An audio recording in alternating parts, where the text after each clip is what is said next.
how do you make a quantum leap? If you've been... Well, quantum leaps are uncomfortable, and the way you make a quantum leap is by enduring much more negative emotion that is natural to you until you just can't stand it anymore, and then you make a very strong flip. It's like a breakdown. It's like a finally just giving in. It's like just letting it all go all at once. It's overrated, and we don't recommend it. You don't need to make a quantum leap. You just make incremental, comfortable leaps. I guess when I say a quantum leap, I think about, someone going from making, let's say $40,000 to $10 million. You can do that, but you have to make the leap vibrationally first. In other words, you have to feel prosperous before that can happen. But I'm saying if you already, I don't want to use the word practice because you already squashed that earlier.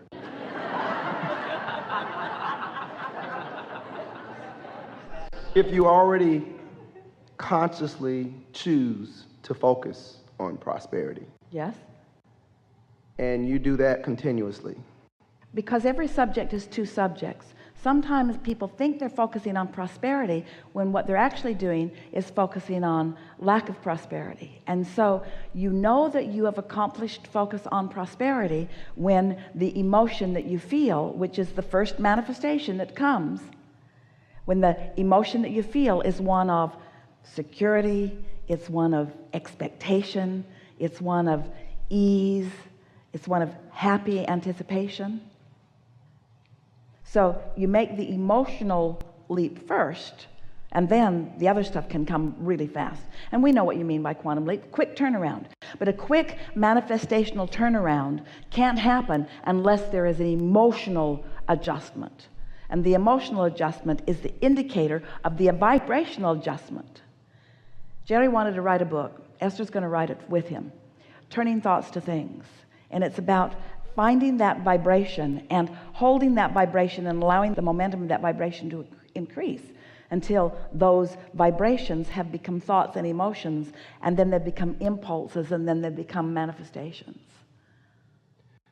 I guess for someone who is already comfortable, meaning they can kind of travel and do what they want to do to a certain extent, they can buy what they want to a certain extent, they can live and be happy, but they want more.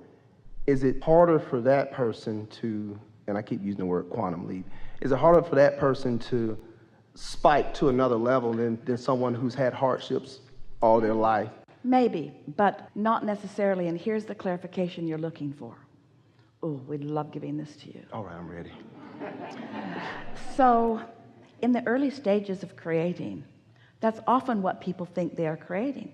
They think they're creating money and access and things that represent prosperity and, of course, ease of life. And that is all wonderful and lovely to create.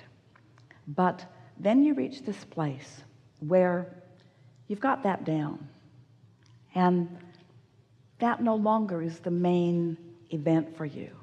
The main event is watching the power of the universe to orchestrate on your behalf, watching the sequence of events line up in your favor, watching the number of things as if somebody's got your number and everybody's working on your behalf, feeling the clarity coming into your mind, watching the timing of your own being, beginning to feel your own improvement in all of your physical ways. In other words, there is so much more to that, what you're wanting to call comfort. You begin to realize that all things are possible. You begin to recognize your power of influence. You begin to see what some words carefully placed and perfectly timed can mean to someone else. You begin to get a sense of your movement in the world and your value in the world and what you mean to others in the world, those who will never even know your name.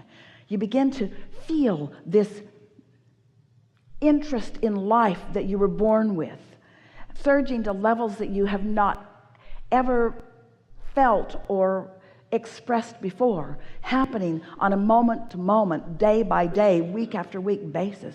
You begin to feel invincible. You begin to know the power and the goodness of your being. It's like watching the seas part everywhere you go, while everything that is important to you acquiesces to you. Not for the amazement that others feel as they watch your movement, but by the rightness of the way it feels to you as you come into your true power. Thank you. Yes, indeed.